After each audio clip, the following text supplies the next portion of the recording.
about Biden doubling down on bad ideas. Remember 150 billion cash on the currency to mullahs in Iran that chant death to America? Days after the president announced Iran was planning new attacks on American soldiers, Biden wants to give the rogue regime in Iran sanctions relief. And now he's flailing his flailing campaign, even as the Democratic establishment admitting things not looking good for Joe. And get this, former Obama advisor David Plouffe predicting historic turnout for the president, posing major problems for Biden and the do-nothing Democrats. They head in towards their own convention, which has now been postponed. Here with reaction, former White House press secretary, Fox News contributor Ari Fleischer, Congressman Matt Gaetz, Congressman Devin Nunes. Devin, start with you. Okay, I like Mark's point about the economy. At this point, let's let the 2.2, let's let the $4 trillion in loan guarantees see what they do. It's a lot of money. Americans will be taken care of. Is he insane? And he's blaming America for Iran problems on top of that. Well, I can't speak for what Biden is doing. He looks a lot like Mr. Rogers, like an old version of Mr. Rogers. But what is so important is that the bill that we passed last week, we have to ensure tomorrow that money goes live. We have 6 million unemployed, new unemployment numbers today. That's almost 10 million. We've got to make sure that this money gets to the employers to keep as many people employed in this country as possible, while at the same time look for opportunities that we can get parts of this economy open back up. Now, when I say that doesn't mean that we're not taking this virus seriously. This is a very contagious virus. We have to treat it seriously, but at the same time, we need to get folks back to work that can get back to work.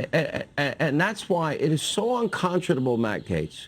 How is it they dither forever when American workers, businesses, hospitals are needing this money, fighting for the National Endowment for the Arts, Humanities, and the Kennedy Center, and now they want investigations right now?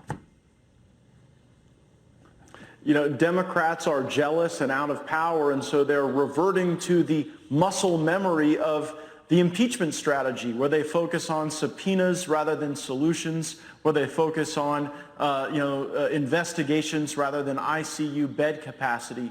We'd like our Democrat colleagues to join us in passing clean bills to deal with this virus, and I agree with Mark Levin that they shouldn't all spend trillions of dollars.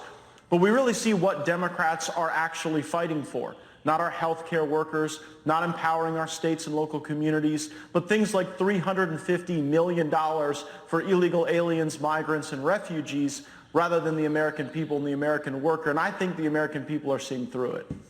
What do you think, Ari? We're watching Joe. If he had a fastball, it's gone. Are they really going to try and replace him at the convention? As some are speculating. No, I don't think so.